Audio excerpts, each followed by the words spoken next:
Assalamualaikum warahmatullahi wabarakatuh. Saya Talita Zafira, dosen di Fakultas Teknik jurusan Teknik Sipil Universitas Semarang. Saya mengampu mata kuliah Dinamika Struktur yang memiliki bobot 2 SKS. Mata kuliah Dinamika Struktur membahas mengenai beban dinamis sampai menganalisa bangunan tahan gempa menggunakan respon spektrum dan statik ekivalen sesuai SNI gempa terbaru, yaitu SNI 1726 tahun 2019. Muatan mata kuliah ini merupakan dasar analisis dinamik yang menjadikan syarat mengambil tugas akhir analisis gedung tahan gempa bagi mahasiswa tingkat akhir. Disajikan di semester 6 di Prodi S1 Teknik Sipil Universitas Semarang. Capaian pembelajaran mata kuliah yang pertama, mampu menganalisis persoalan SDOF dan MDOF, mampu memutuskan tata cara perencanaan bangunan tahan gempa dalam perancangan gedung, mampu menilai kesesuaian desain bangunan gedung tahan gempa di dalam standar yang berlaku, mampu menganalisis desain bangunan gedung menggunakan metode dinamik dan statik ekivalen dengan perangkat lunak.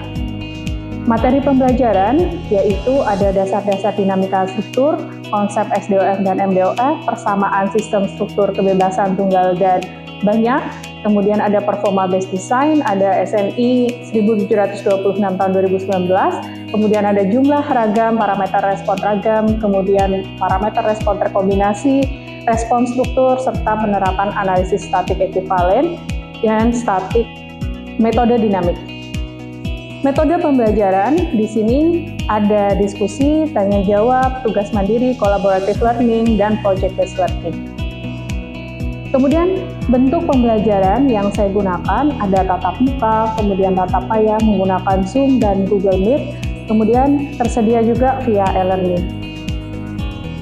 Asesmen yang saya gunakan dalam mata kuliah ini yaitu ada kuis dan ujian tertulis. Kemudian teknis pemberian tugas, setiap mahasiswa wajib mengumpulkan tugas yang telah diberikan, kemudian tugas dikumpulkan lewat pembelajaran daring via e-learning di USM. Kriteria penilaian itu ada bobot nilai kehadiran 10%, kemudian tugas terstruktur 20%, UTS 30%, dan nilai UAS-nya 40%. Daftar referensi yang saya gunakan untuk mengajar mata kuliah dinamika struktur yaitu ada Dynamic of Structure in SE Unit 6th edition Anilka Kopra tahun 2004 sampai 2005, kemudian SNI 1726 tahun 2019, Mario Pes tahun 2004, kemudian ada Bambang Suhendro analisis dinamik struktur dari UGM Pres tahun 2000, Beliau Sulistyo dari UGM 2015, kemudian Anilka Kopra 4th edition Mario Pas 2004, serta menggunakan beberapa jurnal-jurnal ilmiah yang terbarukan dan mutakhir. Selamat pagi, Assalamualaikum warahmatullahi wabarakatuh. Waalaikumsalam. Terima kasih adik-adik mahasiswa yang sudah datang di kelas saya pagi hari ini. Hari ini kita ikut perkuliahan dinamika struktur. Kita masuk di pertemuan keberapa? 13. Ya. Pertemuan 13 ini kita akan membahas mengenai bagaimana cara untuk membuat spektrum respon design. Ya. Di sini Bu Talita akan flashback dulu materi sebelumnya. Ini adalah review pertemuan 12. Kemarin kalian sudah belajar membuat apa saja? Iya, kalian kemarin sudah merinci tahapan desain untuk bangunan tahan gempa sesuai SNI 1726 tahun 2019 gitu. Kemarin tugasnya sudah dikumpulkan ya? Ya, sudah. Oke. Baik, kita akan masuk dulu ke capaian pembelajaran. Capaian pembelajaran di sini untuk di pertemuan 13 yaitu ada CPL-nya, yaitu capaian pembelajaran kalian. Jadi mahasiswa ini nanti akan mampu menghubungkan prinsip-prinsip ilmu bidang teknik sipil dengan standar nasional di Indonesia dan standar internasional. Kemudian CPMK-nya, CPMK itu adalah capaian pembelajaran mata kuliah itu kalian mampu menilai kesesuaian desain bangunan gedung tahan gempa sesuai dengan SNI yang berlaku di Indonesia. Karena kita ada di Indonesia, otomatis SNI yang berlaku di Indonesia ini kita gunakan. SNI-nya menggunakan SNI 1726 tahun 2019. Lalu sub CPMK-nya nanti kalian mampu membuat grafik respon spektrum berdasarkan SNI 1726 tahun 2019. Lalu ada kriteria penilaian dari sub CPMK di pertemuan hari ini, pertemuan 13, yaitu adik-adik nanti indikator penilaiannya mahasiswa dapat membuat sebuah grafik respon desain dari sumber SNI. Kemudian untuk kriteria penilaiannya ada kriteria penilaian 8-10 jika grafiknya sesuai, lalu ada 6-7 grafiknya itu tidak sesuai, kemudian 0-5 itu tidak membuat grafik sama sekali. Jadi pastikan adik-adik nanti ketika membuat tugas atau ada sesi penilaian, adik-adik bisa mencapai kriteria penilaian yang maksimal. Begitu. Kemudian kita akan masuk ke materi inti, apa itu yang namanya respon spektrum di Indonesia. Oh iya, silakan. Spektrum adalah representasi grafik dari respon maksimum, struktur, atau derajat kebebasan. Oh iya, ya, terima kasih atas jawabannya. Baik, jadi yang sudah disampaikan di Idon ini sudah tepat ya teman-teman. Gitu. Jadi mungkin di Idon ini sudah belajar ya sebelumnya ya, sudah membaca-baca. Memang kalau ada perkuliahan seperti ini lebih baik karena RPS-nya sudah diberikan sebelumnya, mahasiswa sudah tahu, bisa tahu besok akan belajar apa di bangku perkuliahan pagi harinya.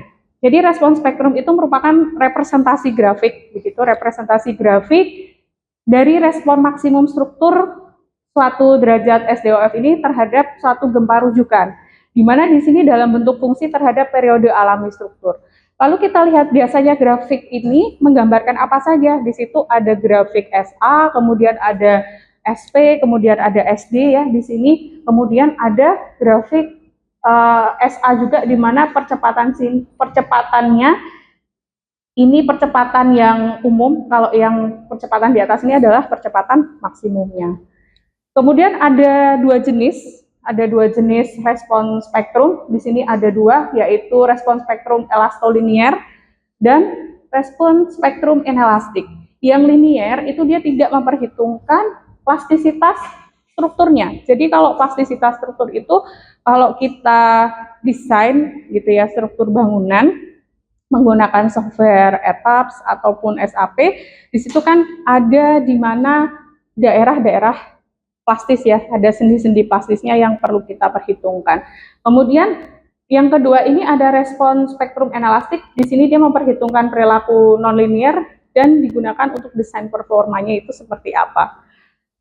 Kemudian standar yang digunakan tadi menggunakan SNI 1726 tahun 2019. Terkait SNI ini selalu berkembang. Jadi SNI 1726 itu dia tidak hanya dikeluarkan tahun 2019 saja. Jadi dari tahun 2012 itu sudah ada, kemudian diperbarui lagi 2019, kemudian yang terbaru ini sudah ada juga ya. Nah, jadi adik-adik kalau akan membuat atau mendesain sebuah struktur bangunan, itu alangkah lebih baiknya menggunakan SNI yang terbaru, gitu. Yang terbaru ini, keterbaruannya paling tidak dekat dengan tahun sekarang kita berdiri ya di sini, seperti itu. Kemudian kita juga bisa melihat, gitu ya, kita bisa melihat bagaimana membuat atau bentuk dari grafik respon spektra ini. Kita bisa lihat di mana? Kita bisa lihat di website Puskim PU. Nanti adik-adik akan saya demokan bagaimana cara untuk melihat, kemudian untuk memilih kota mana saja apabila adik-adik punya koordinat ya, datanya dalam bentuk koordinat dalam sebuah daerah. Misal kalau adik-adik di lapangan juga atau di sebuah proyek gitu ya, kalian hanya punya data koordinatnya saja begitu merancang sebuah bangunan, maka bisa itu dimasukkan titik koordinatnya. Atau kalau misal tidak tahu titik koordinatnya, gitu, kalian bisa buka ArcGIS gitu ya, buka map, gitu, buka mapnya, kemudian nanti kalian lihat untuk koordinatnya itu berapa. Oke, ini Bu Alita mau berikan contoh dari website Puskim PU-nya. Di sini sudah ada yang pernah mengakses web Puskim PU sebelumnya? Belum ya? Oke, kalau belum, adik-adik bisa lihat. Jadi kalian biasa masuk ke Google, kemudian diketik Puskim PU. Puskim PU, nanti akan keluar desain spektra Indonesia. Kalian bisa klik. Nah, ada yang mau mencoba? Silahkan, supaya lebih jelas, silahkan. Nanti adik-adik yang lain bisa mempraktekannya di rumah, gitu ya. Ya, silahkan. Oke, jadi ini ada salah satu teman kalian yang ingin mencoba, gitu ya, untuk input mau pakai koordinat atau kota? Kota aja. Oh ya, silahkan.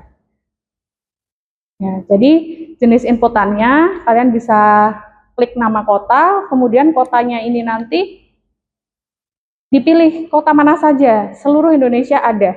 Jadi sudah terdeteksi di Puskim PU ini ya. Gitu. Nah, misalkan kota Semarang, lalu diklik tampilkan.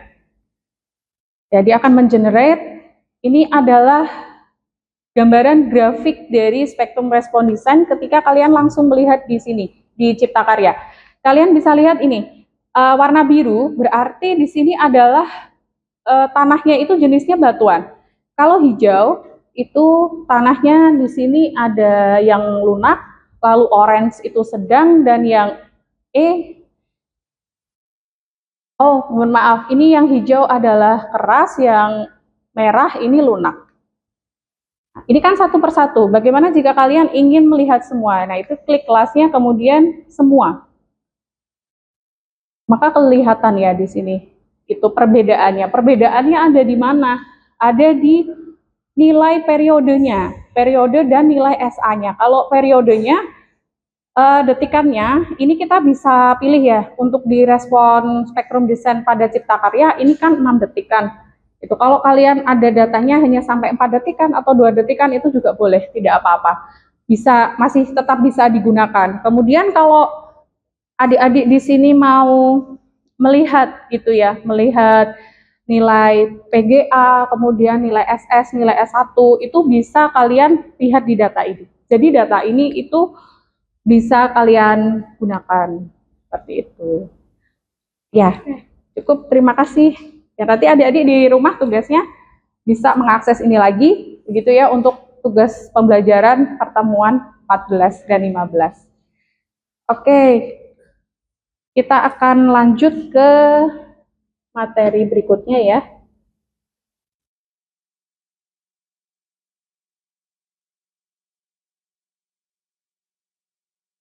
Baik, ini ada contoh soal.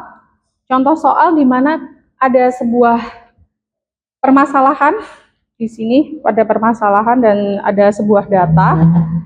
Data ini merupakan data tanah, itu data tanah yang nantinya kalian diberikan kedalamannya, lalu nantinya kalian akan menentukan jenis tanahnya itu apa, apakah dia keras, lunak, kemudian dia masuk ke sedang, begitu ya.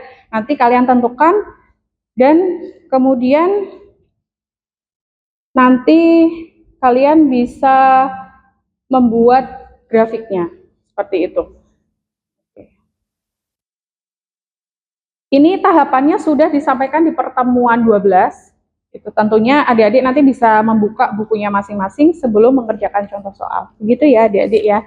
Nah, ini contoh soalnya ada data sebuah pengujian tes penetrasi standar rata-rata.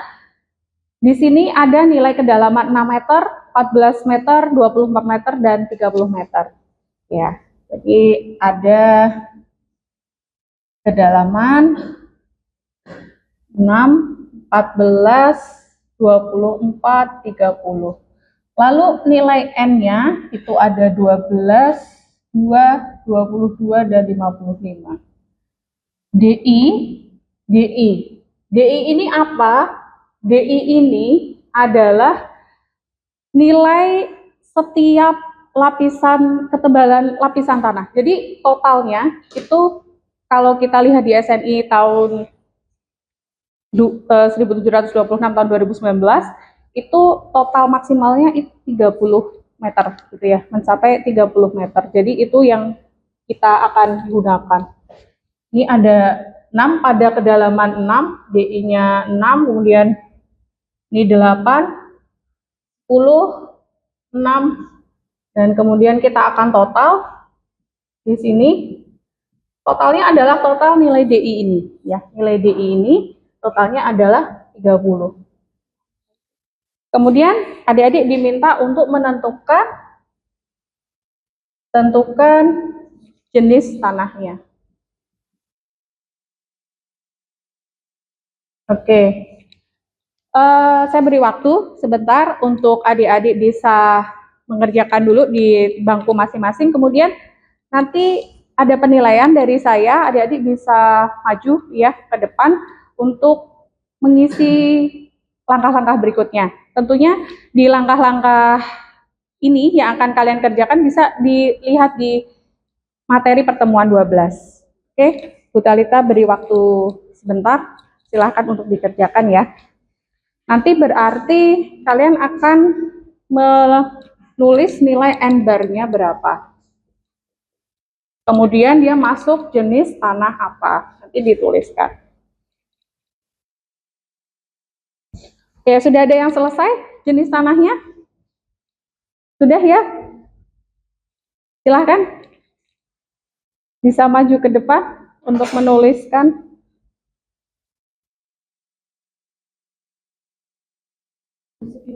Ini aja nggak apa-apa.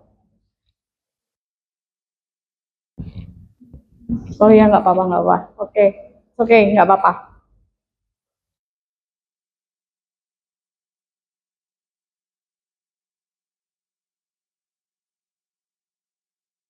Ya, jadi langkah berikutnya itu adalah ini ya, DI per N-bar-nya ini.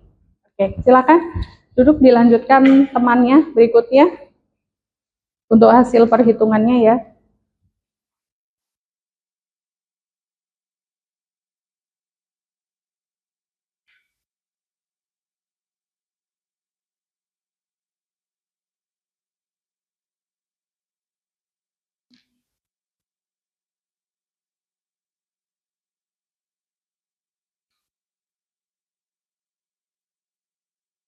Oke, good. Bisa lanjut lagi? Siapa yang mau maju?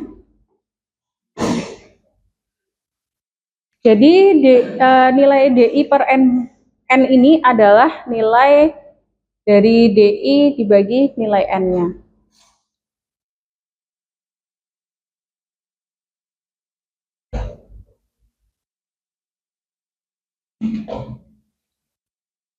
Silahkan.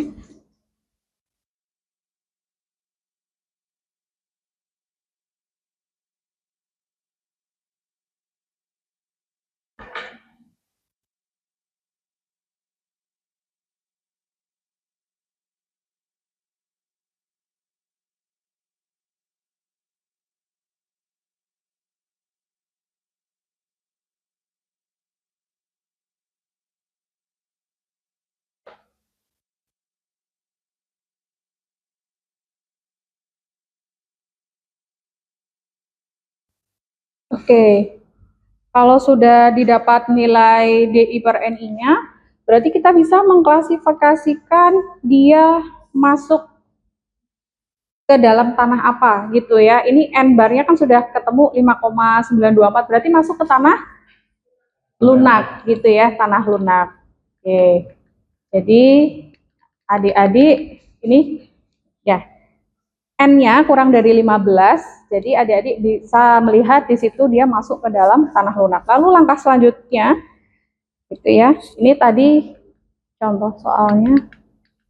Oke, jadi tabel SNI ini tadi yang kalian gunakan, N-nya itu ada 5,9. Adik-adik bisa lihat di sini, 5 itu ada di mana sih? 5 itu ada di mana? Berarti kan dia kurang dari 15 gitu ya. Kurang dari 15 dia masuk SE tanah lunak. Bagaimana jika N-nya itu lebih dari 5 atau lebih dari 15? Berarti disesuaikan saja di sebelah sini itu nilainya berapa disesuaikan, apakah dia masuk tanah sedang ataukah dia masuk ke tanah keras atau dia masuk ke batuan. Itu jadi disesuaikan nilainya dengan tabel ini. Kalau lupa bisa dicatat ya, ini tabel 5 di klasifikasi situs. Oke, kemudian tabel ini tadi juga yang membantu nanti untuk klasifikasi penentuan FA dan nilai FF. Kemudian lanjut ke berikutnya. Jadi penyelesaian berikutnya, langkahnya adalah setelah kita tahu ini merupakan tanah lunak, maka adik-adik bisa menulis di sini nilai FA-nya 0,9, FV-nya 2,66, nilai SS-nya diketahui 1,00001, S1-nya 0,335J. Itu. Lalu berapa nilai SMS-nya?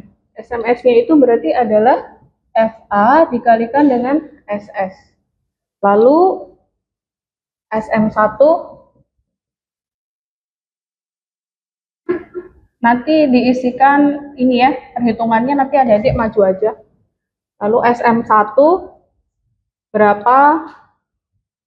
FV dikali S1, SDS-nya 2/3 kali SMS, kemudian SD1-nya 2/3 SM1. PN0 nanti 0,2 SD1 per SDS, TS-nya SD1 dibagi SDS. Ya, ini datanya, kalian bisa mengisi ini. Mudah ya, ini hanya ada perkalian dan pembagian saja. Oke, silakan. Ada yang mau coba untuk mengerjakan ke depan? Silakan bisa langsung aja dikerjakan yang SMS-nya ya. SMS, kemudian SM1.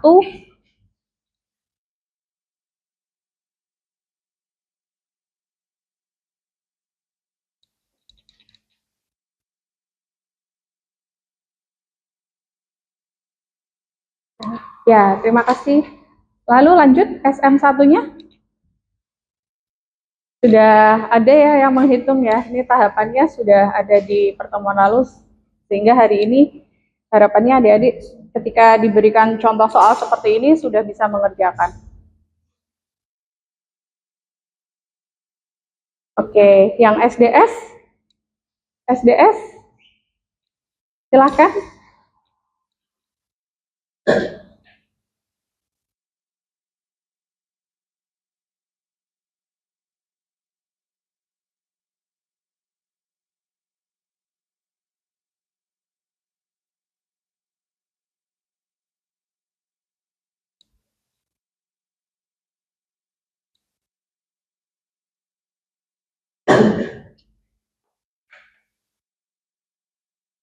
Oke.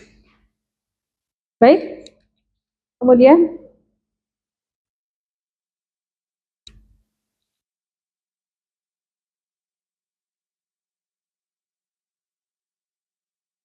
yang T0 bisa segera diisikan saja.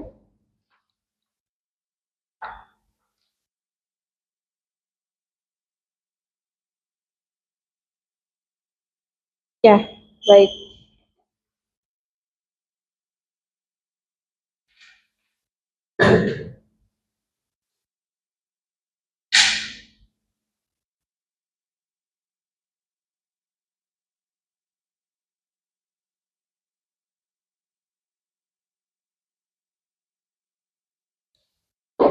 Oke, terima kasih.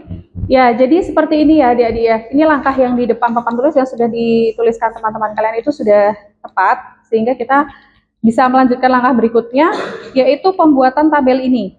Nih, tabel ini. Ya, tabel ini itu nanti untuk membuat grafik respons spektranya, gitu ya adik-adik ya. Nah, nanti kalian bisa melihat di sini ketentuan ini itu ada di peraturan SNI 1726 tahun 2019 untuk pengisian kolom SA. Jadi kalian bisa memperhatikan dulu ini, SA sama dengan SDS dikalikan 0,4 ditambah 0,6 ya, dikalikan T per T0. Untuk yang periodenya itu lebih besar itu atau sama dengan T0 dan lebih kecil dari sama dengan TS, maka kalian untuk mencari SA-nya itu menggunakan rumus yang ini. Kalau misalkan nilainya SDS-nya itu sama dengan SA, maka bisa menggunakan ini. Lalu TS-nya SA sama dengan SD1 per T. Itu ya. Nanti adik-adik bisa membuat ini di rumah sebagai tugas kalian gitu. Kemudian nanti kalau sudah diplotkan gitu ya, diplotkan. Jadi hasil yang tadi sudah didapat ini ada nilai SDS, kemudian SD1, ada T0, TS, kemudian ini adalah berapa detik tadi. Ya, oke. Ada yang 2 menit, kemudian ada 4 menit, silakan nanti disesuaikan saja. Begitu. Oke, sampai sini ada yang mau ditanyakan terlebih dahulu? Ada yang mau ditanyakan? Saya buka satu pertanyaan ya, silakan. Pengambilan nilai S1 dan S1 dan Vega itu dari website karya. Ya. Bisa langsung digunakan? Ya, bisa langsung digunakan karena di website tersebut itu sudah terintegrasi juga ya dengan peraturan terbaru. Begitu. Oke. Kemudian kita sampai di kesimpulan pembelajaran di pagi hari ini, gitu ya. Tak terasa waktunya sudah hampir habis, begitu. Jadi apa saja tadi? Yang pertama kita tahu apa itu penjelasan respons spektrum, gitu. Dia merupakan representasi grafik, begitu ya, dari sebuah fungsi terhadap periode alami struktur. Kemudian yang kedua, jenis respons spektrumnya itu ada 2, gitu. Ada yang elastolinier dan respons spektrum inelastik. Kemudian yang ketiga, standar yang digunakan 1726 tahun 2019 dan adik-adik bisa membuat contoh grafiknya. Gitu. Nah, nanti untuk pembuatan di kota-kota lain, adik-adik bisa mencobanya sendiri di rumah. Itu tadi menjadi tugas ya untuk dikumpulkan di e-learning masing-masing, nanti kalian bisa upload. Oke, sebelum Bu Talita tutup, ada sebuah quotes menarik ya untuk di dunia teknik sipil. Jadi earthquake don't kill people but building poorly built man-made structure do. Jadi gempa itu sebenarnya tidak membunuh manusia. Jadi yang membunuh manusia itu ketika ada orang yang merencanakan sebuah bangunan tapi dia tidak memperhatikan desainnya apabila dia ada di sebuah daerah yang rawan gempa. Nah, itulah yang bisa menyebabkan orang-orang tadi terkena musibah reruntuhan bangunan akibat gempa. Jadi kan respons spektrum desain ini untuk perencanaan gempa, gitu ya. Salah satu input perencanaan gempa. Oke. Seperti itu. Jadi terima kasih sudah masuk ke kelas saya di pagi hari ini. Wassalamualaikum warahmatullahi wabarakatuh. Demikian video pembelajaran mata kuliah dinamika struktur. Sekian dan terima kasih. Wassalamualaikum warahmatullahi wabarakatuh.